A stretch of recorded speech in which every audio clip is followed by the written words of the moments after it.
All right, good morning, good afternoon, good evening, whatever time you're watching this.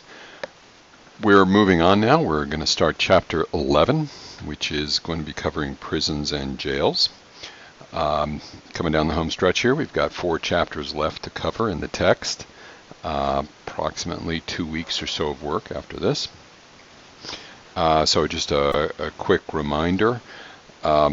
Again, terminology can be a little inexact when the general public uses it, even when professionals use it. Sometimes we will misuse the terms prisons and jails. But just as so when we start this, that it's clear, when we're talking about a prison, we are in North Carolina, we're talking about an institution which is run by the state of North Carolina, and typically will house people that are there for the commission of serious felonies, they've been convicted of crimes. Jails, excuse me, are people that are being held by the sheriff of the county. These facilities will hold people pending trial and will hold people for more minor crimes, misdemeanors. It is also true that the federal government will run prisons. So, for example, one of the largest federal prisons in the area is located in Butner, North Carolina, which is recently in the news. Okay, let's go ahead and start. We're going to start with our lectures here. Let's talk a little bit about prisons. And one of the things I like to emphasize when I'm teaching this class is the idea of chronocentrism. And chronocentrism is a big fancy word, but what it basically means is we assume that what is happening today in our time is what is normal. And that's simply not true. That's a kind of a prejudice that we all bring to it. One of the things that we assume in the criminal justice field, and almost everybody would, is that throughout all of human history, the primary way in which people were punished would be jails or prisons. And in fact, jails and prisons are relatively rare when we compare them to the more common punishments that were meted out. You could, with some fairness, say that modern prisons, as we know them today, really began their development in the United States. They had existed in other places, but they really came to fruition here, and we went through a number of models, a number of ways in which we approached it. So that's what we're going to talk about here first. So one of the things that starts to change America and the penal system in America starts with the nature of the settlement of the colonies. Pennsylvania was the colony dominated by the Quakers. And the Quakers both were and are, because Quakers still exist today, a religious sect that was really based upon much more pacifism and forgiveness than some of the mainstream Christian religions of the time. Certainly those religions talked about it, but the Quakers really tried to practice it. So one of the primary figures inside Quaker theology structure would be William Penn, and for which Pennsylvania is named. So Penn kind of came up with the idea of the Great Law. And one of the things it did was it started this transition from the dominant form of punishment being corporal punishment, where you would beat prisoners, brand prisoners, mark prisoners for life, cut off parts of their bodies, beat them, whip them. The Quakers saw that as wrong, and they also envisioned prisons more as workhouses, because this is also part of the root of the idea that work is a very positive thing for people, that work by its very nature makes you better. And this is something that is very deeply rooted in American culture. It goes by different names. Sometimes you hear it called the Protestant work ethic, the idea that work is very central to the American way of life. So you'll hear people talk about how, we're a very work-centric culture. So it's unsurprising that we begin to apply this idea that work is very positive, not only to the general population, but also that the positive impact work could have on people in prisons. The other thing that the Quakers and William Penn were against, and still are against, is the death penalty. So they had a very limited concept or limited application of it. The first fruition of this in the United States is what is called the Walnut Street Prison. And it's really the first penitentiary in the United States. And I was in Philadelphia not too long ago, and bits and pieces of this still exist. I believe, and don't quote me on this, but I believe you can actually spend the night there if you want. Don't know why you'd want to, but I mean, people will do all sorts of crazy things. But this Walnut Street Jail, which evolved into a Walnut Street Prison, or the first penitentiary, was opened in 1790, right around the same time that we see the adoption of the American Constitution, the Bill of Rights, 1787, 1791. So 1790, we have the penitentiary wing of the Walnut Street Jail.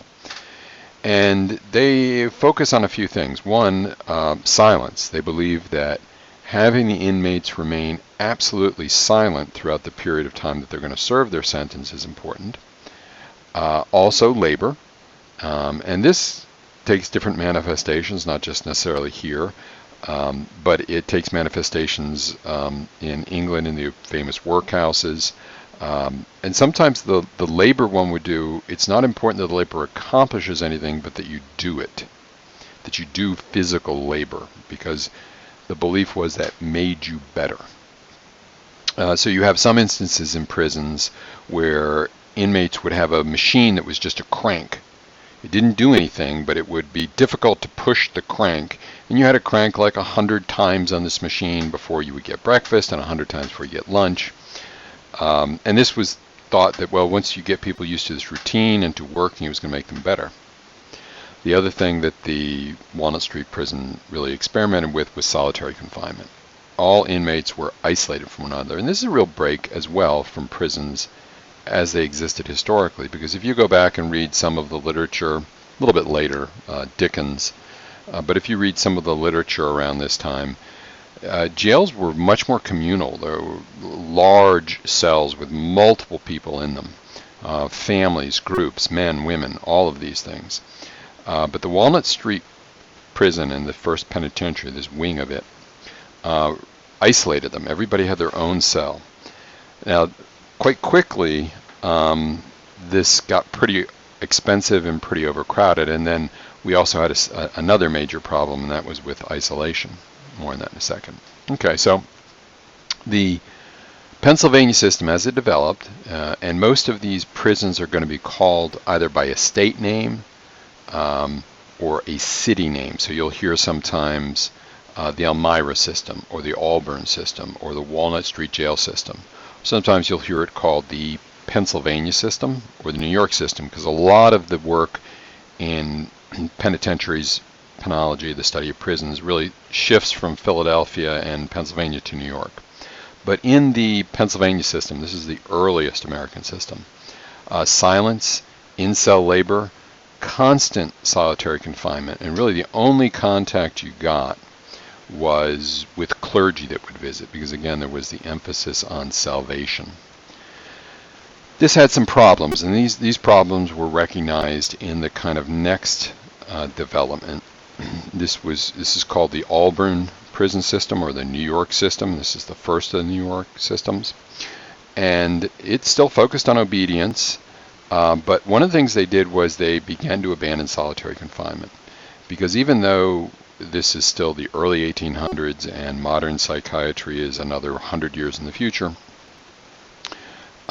they could tell that solitary confinement was very bad for people. It tends to make people more violent, not better. It tends to exacerbate mental illnesses. So if you have someone that is suffering from depression and you put them in solitary confinement, that depression can become very severe. If you have someone that is suffering schizophrenia, isolation can be the worst thing in the world for them sometimes. So the New York system begins to abandon solitary confinement. Inmates were allowed to work together, although they still tried to keep the silence going. And work, again, remains an important part of this. Okay. Gradually, this Auburn system is replaced by a slightly different system. This is sometimes called the Elmira Reformatory model. Now, Elmira is a city in New York. It's where this first prison was located. And the Elmira system said, well, you know, fixed sentences, imposed silence, and isolation don't help. So one of the things is they created sentences where people could work, and if they reformed themselves and acted better, this went by different names. Sometimes it was called the Mark system, something practiced by the English. But if they worked and they were better, their sentences would be shorter. They also abandoned imposed silence. They also abandoned isolation. So if you went to a prison during this period, and this would be the latter half of the 1800s, 1880s, 1890s, these prisons would look a lot like kind of how we picture military base at that same period. They would often have bands, they would have formations, they would have newspapers sometimes published inside. Much different approach. Gradually, by the 20th century, a new model, not completely embraced. The reformatory model and the penitentiary model never completely go away. These are more like building on each other.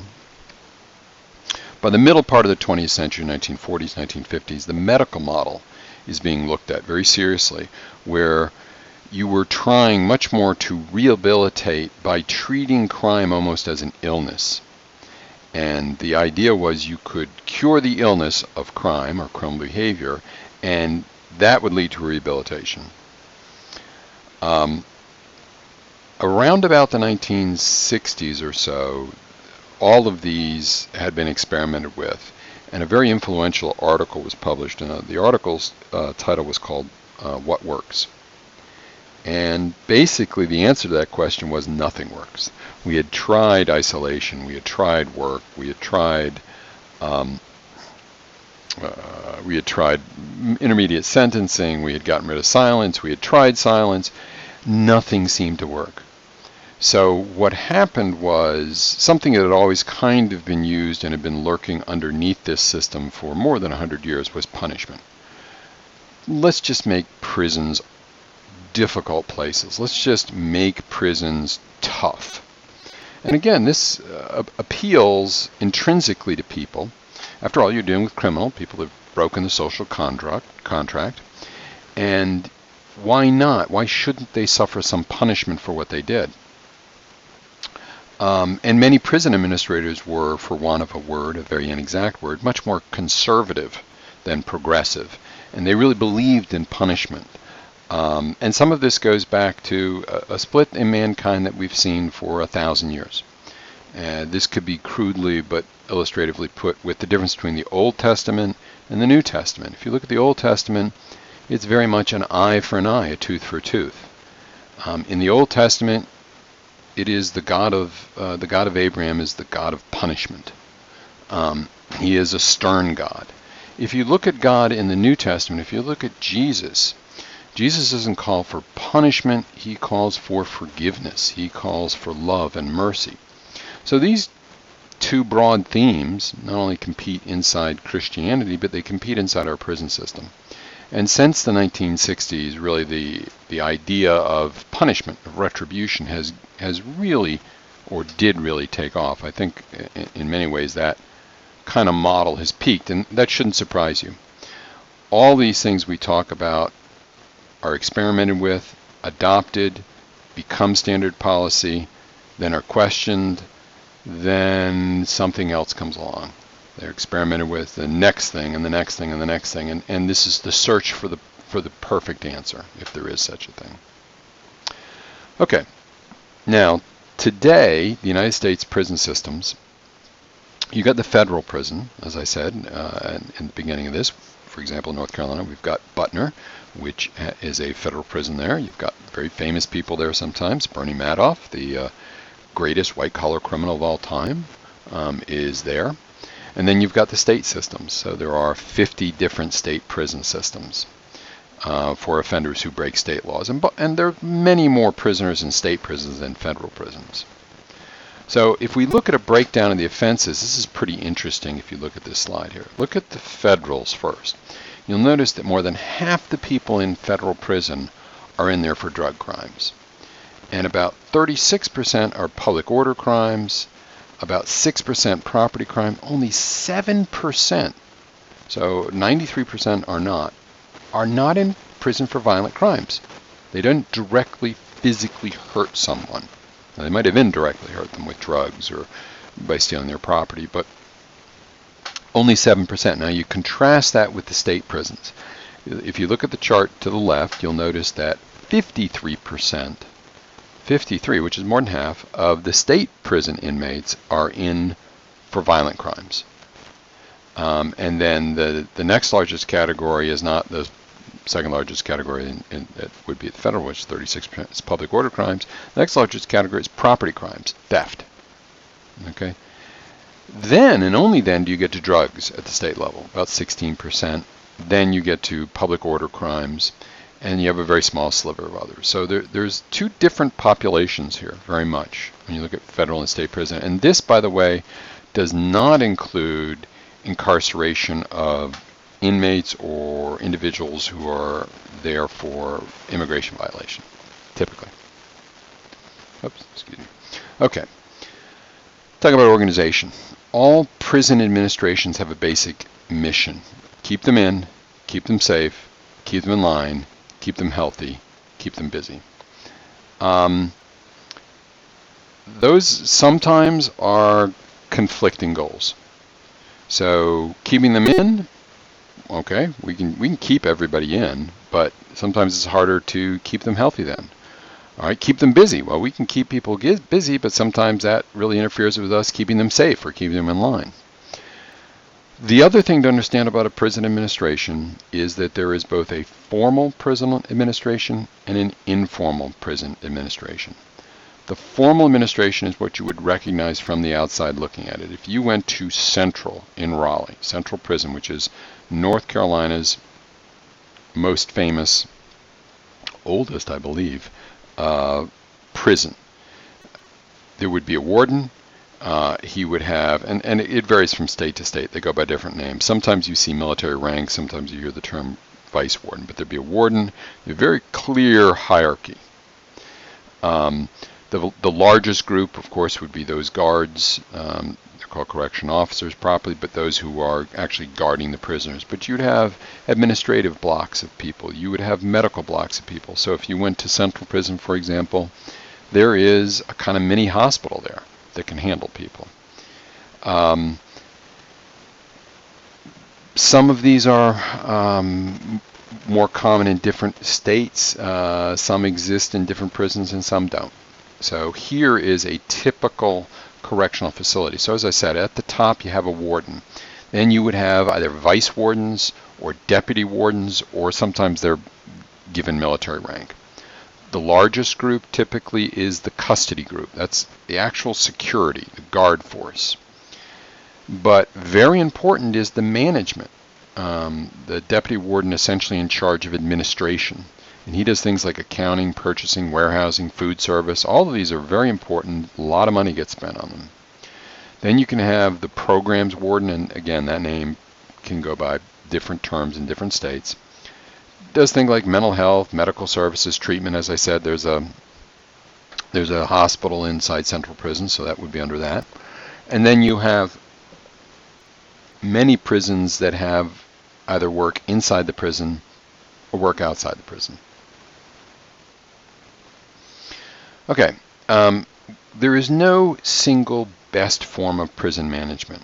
But what you do want is you want less problems inside the prison. You want less misconduct. You don't want prisoners acting up. You don't want guards acting up. You don't want prisoners getting hurt. You don't want guards getting hurt. You want to make life livable within the bounds of a prison. You also want to have some services provided for the future. And by that I mean you have to remember that almost everyone going into a prison is going to get out someday. And you want to give them a chance, your best chance, that if they're going to get out of that prison, that they are going to have the ability to not go back. You're going to give them a skill. Maybe you're going to give them their GED. Maybe you're going to give them a vocational skill, but something that can break a cycle of crime. Okay, so there are different types of prisons, at least in America. Prison administrations will look at how serious the crime you committed, what's your risk of future conduct, do you need treatment? And that can be a basis for classification. Generally speaking, now North Carolina is not exactly like this again, but generally speaking the states have 4 levels: supermax, max, medium, and minimum security. Now North Carolina doesn't technically use supermax, so we only have maximum, medium, minimum. But your supermax it's difficult to recognize as a prison for most people. This is where, say, the state of California in Pelican Bay keeps the baddest of the bad.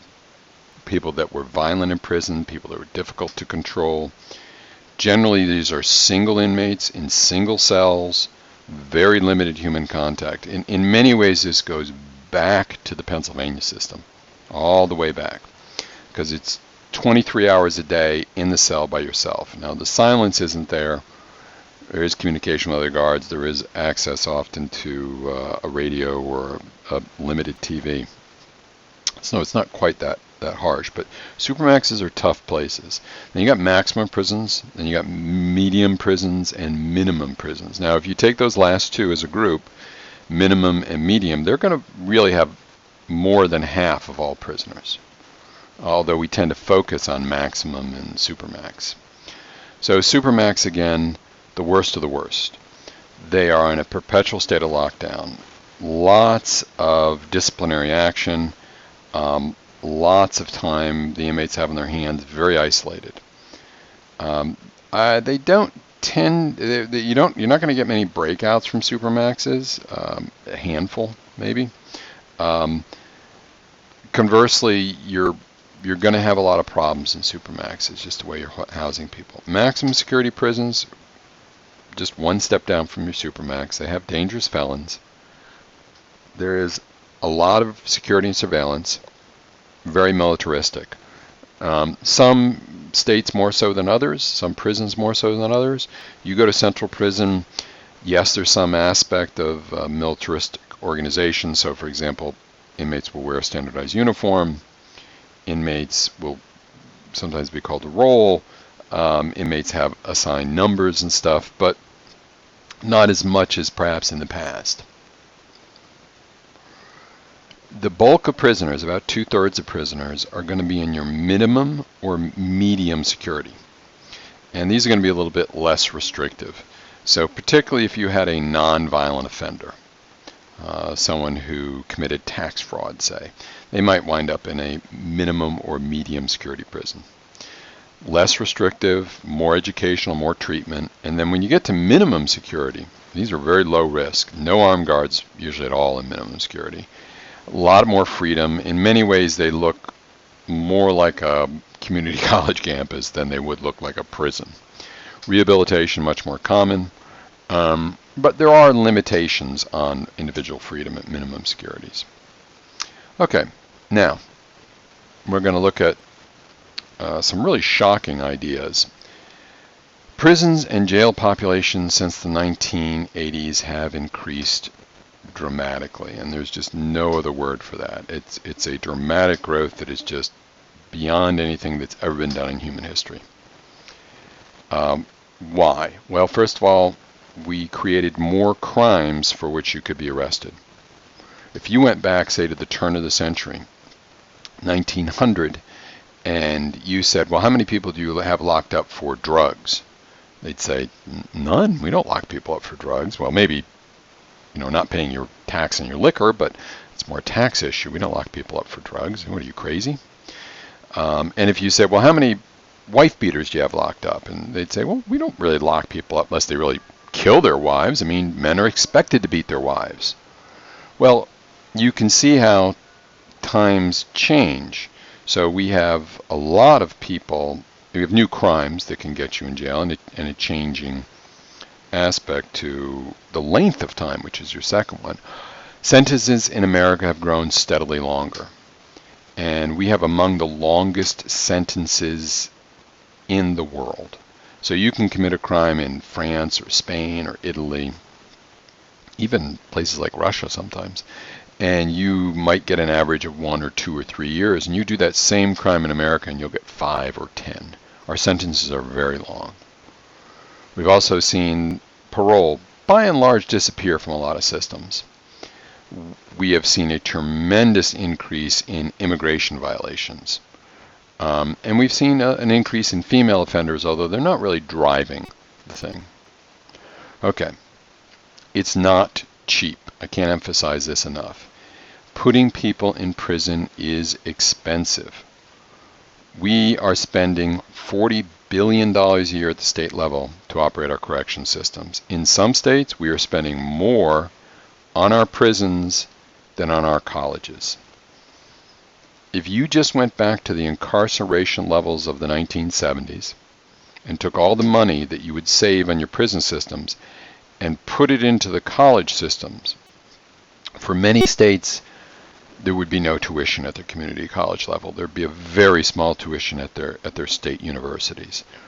We have really, in many ways, decided we are going to spend the money on prisons and not on education. And $40 billion is a lot of money to the states. Well, it's so expensive that many states have looked at what we're calling de-incarceration. So we're trying to reduce the cost of putting people in prison. So if we took a number, and these numbers can be all over the place, depends whether you're looking at keeping someone in maximum security, keeping someone in minimum security, are you keeping them when they have mental illness, are you keeping them when they have physical illnesses? But let's take a number that is probably not too far from reality. Let's say $25,000 a year. That's a lot of money to spend on a person every year. So if you can put someone outside of the system, maybe on probation or parole, that can be 1/10 of that cost or 100th of that cost. So states are looking to cut the cost of their prisons by cutting the number of people in the prisons. So one of the things is some states are saying, well, let's not lock up the nonviolent. You know, we've got people locked up for possession of marijuana. We've got people locked up for prostitution. We've got people locked up for bigamy. Well, those are nonviolent offenses. Maybe those are better handled outside of prison. Maybe also we should not as easily bring people back into prison for probation or parole violations. In other words, less bringing people back in for technical violations. So many states, California, New York, North Carolina to some extent, have really adopted this. Okay. You have to also think that a person in prison doesn't just represent themselves, they represent the people around them.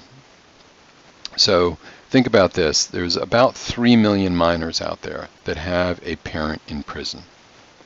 Now this can be disastrous if that is the custodial parent, because now all of a sudden, okay, let's suppose you're going to lock up a mother, right? So the mother has, say, 2 children. Okay, where do the children go? Well, I mean, maybe there's a father available, maybe there isn't. Maybe the father was himself locked up. Maybe the father is dangerous. Maybe the father doesn't want custody of the children. And of course, this can be flipped the other way. This is not just a sexist argument. You could lock a custodial father up, and then where would the children go? When you put that parent in prison, you're going to be responsible, state, whatever state we're talking about, South Carolina, North Carolina, for those kids. Where are they going to go? They're going to go to foster care? You're going to have to pay people for foster care. So that's another cost. Also, there is the cost of increased STDs and increased pregnancies. Both of those happen in incarceration, before incarceration, and for the parents, and for the children of the incarcerated. One of the things that went on, I lived through the big AIDS crisis of the 1980s, was you had people in prison contracting HIV. And it was devastating. It was devastating to them, obviously. It was devastating to the community. It was extremely expensive. So there's hepatitis in prison. There's HIV in prison. There are sexually transmitted diseases. All these are problems.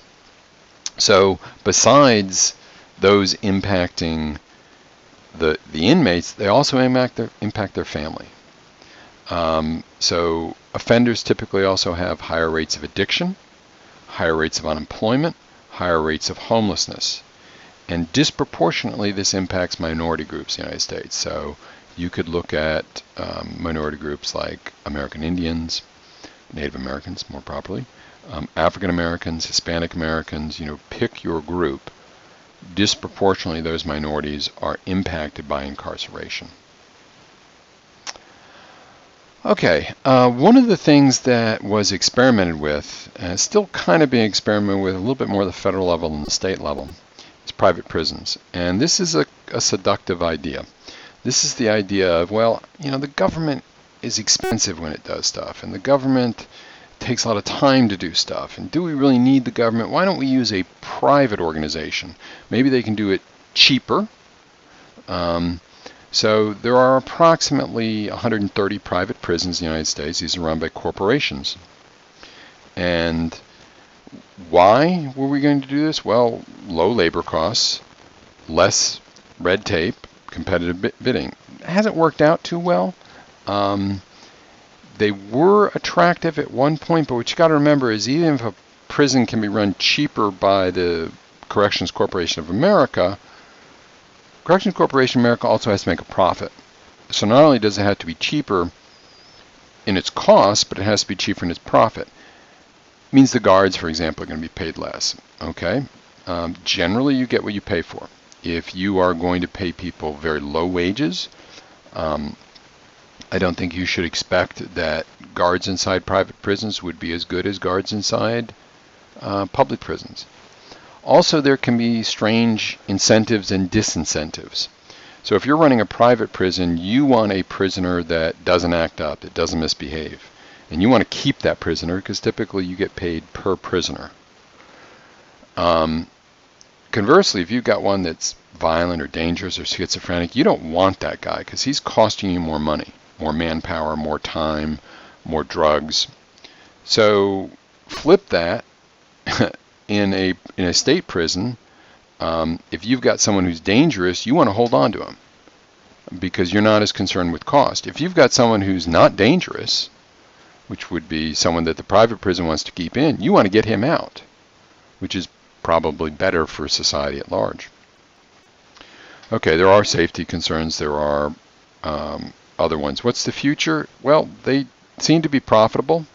They seem to be really taking off at the federal level lately, particularly to house immigration violations. Been a lot of challenges about this. We'll see. I mean, this is one of those things that America is experimenting with, and like all our experiments, maybe we'll learn something and something good will come out of it, and maybe some bad stuff will come out of it. All right, let's move on to jails. Jails are the most common penal institution in the United States. They hold people, if you're arrested but you've not yet been convicted, or you've committed a very minor crime, you're in jail. Now, there's about 750,000 people in jail at any given instant. You might say, well, there's more million people, 2 million people in the prison system, so there's more people in prison than jail. But what you have to remember is it's much more of a revolving door in jail. People are coming in, they're serving 30 days, 60 days, 90 days, they're going out. Jail funding is often given the lowest priority in government. So conditions in jails don't tend to be good. They tend to be worse than in prisons. They tend to be run much more political because, for example, in North Carolina, the sheriff of the county within which the jail is located runs the jail. So the sheriff of Wake County, Sheriff Baker currently, runs the Wake County Jail. Some states have a pretty good record doing this. Some states, Alabama, Mississippi, Louisiana, have terrible records with it. So, sometimes they say to a sheriff, okay, we will give you X amount of dollars per inmate for your jail. And if you don't spend the full $8 a day we're giving to you on food, you can keep the rest. So there are some sheriffs in some of these jails that have earned tens of thousands of dollars by getting the cheapest possible food they could get and serving it to inmates. You could see how that could be a real problem. Okay, so jails are run by the city and the county. They hold inmates from local community. Also, you have to remember that there is a significant number of people in jail. They've been arrested for a crime, but they haven't had a trial yet. And it could be a very serious crime. It could be a felony. It can take up to 2 years to go to trial. Certainly, if you were arrested in Wake County today, it would take you at least a year to go to trial on a serious felony. Very basic necessities, safety, food, clothing. There's no sort of rehabilitation programs or treatment programs by and large in jails. Prisons, much more extensive, much more resources, because of course the inmates are theoretically going to be there so much longer. Okay, the jail population, overwhelmingly young men. And you can have your pre-trial detainees. You've been arrested by the police. You can't post bail for whatever reason. Remember, you're innocent, but until you go to trial, you're going to sit there. You can have people that have gotten misdemeanor conviction. Usually their sentences are 30, 60, 90 days. You can also have some probation violators. You can have people that are mentally ill. You can have drunks waiting to sober up. You can have juveniles. You can have immigration law violations. You get a real cast of characters in jails. There are about 3,300 jails in the United States. Like the prisons, you've got issues with mental illness, physical health problems. Some of my friends who run some of the jails and prisons tell me that there is a diabetes epidemic that they have to deal with. So they have to spend now thousands and thousands of dollars buying insulin. Because if you had someone who was arrested, hasn't had trial yet, but he's a diabetic, and okay, he's in jail, he's a diabetic, that means that the Wake County has to buy insulin for him, and this can be hundreds of dollars per inmate. Jails tend to be overcrowded, and the more overcrowded they get, the more likely you have violent and aggressive behavior. One of the things I tell people is you can make your prisons and jails really horrible places. You can make them very difficult. You can make them very cruel. You can inflict suffering. When you do that, you have to expect that some corrections officers will be killed because of this. They will be stabbed, raped, beaten, because when you take a human being and you give him no hope and you give him no choice, they will do horrible things. Jails are being improved. We are going more towards a podular jail. We're moving away from the linear jail, the old kind of, although I'm dating myself here, the kind of Mayberry jail that you would see with Andy Griffith. We're seeing much more direct physical contact with the inmates. One of the things that shocks my students when we take them on tours of either central prison or jail is how much guards interact and intermingle with the general population. Many people have this conception, well, okay, guards have guns and they stand up on the walls and they just look down. They're much more directly involved than that. Okay, that completes our lecture. That's right around 40 minutes. That's where I wanted to be. So we've got one more lecture coming up in this group, and I will talk to you then.